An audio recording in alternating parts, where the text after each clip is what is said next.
مفتی صاحب حتیم کعبہ کے اندر نماز پڑھنے والا اس کو کیا کعبے کے اندر پڑھنے کی فضیلت ملے گی؟ حتیم میں نماز پڑھنے کا ایک بہت بڑا فائدہ اور برکت یہ ہے کہ حتیم میں نماز پڑھنے والا ایسا ہی ہے جیسے وہ خانہ کعبہ میں نماز پڑھنے واہ والا. سبحان اللہ. اور یہ یوں کہہ لیں کہ یہ بھی اللہ تعالیٰ کی حکمتوں میں سے کیا بات. ایک حکمت ہے کہ کسی بھی وجہ سے یہ جگہ خارج رہ گئی، یعنی اس دیواروں کے اندر یہ نہیں آئی اور یہ باہر رہ گئی.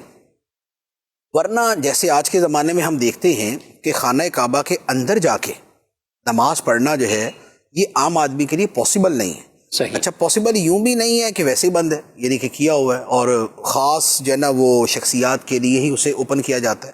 دوسرا یہ بھی ہے کہ بالفرض اوپن کر بھی دیں تو کیا ممکن ہے؟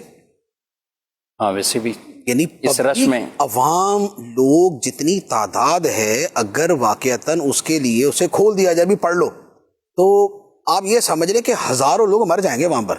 جھمگٹا رش ایک دوسرے کے اوپر پھر اندر یہ وہ. تو اس لیے یہ اللہ تعالیٰ کی طرف سے حکمت ہوئی کہ خانہ کعبہ کی 4 دیواری بھی مکمل رہی اور اس کا کچھ حصہ باہر بھی رہا، جس کے نتیجے میں ہم جیسے بھی جا کے پڑھ لیتے.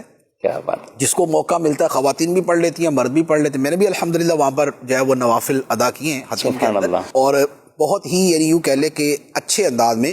یعنی وہ بھی نہیں تھا کہ مرد عورتیں جو ہے نا وہ جمگٹا ہے.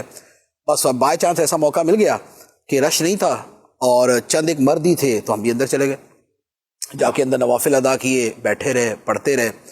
تو یوں یہ ایک اوپن سپیس جو ہے وہ اللہ تعالیٰ نے خانہ کعبہ کے اندر نماز پڑھنے کے لیے بھی دے دی، تو اب لوگ نماز پڑھتے ہیں. تو اب وہاں پر نماز پڑھنے والا ایسا ہی ہے جیسے خانہ کعبہ کے اندر نماز پڑھنے والا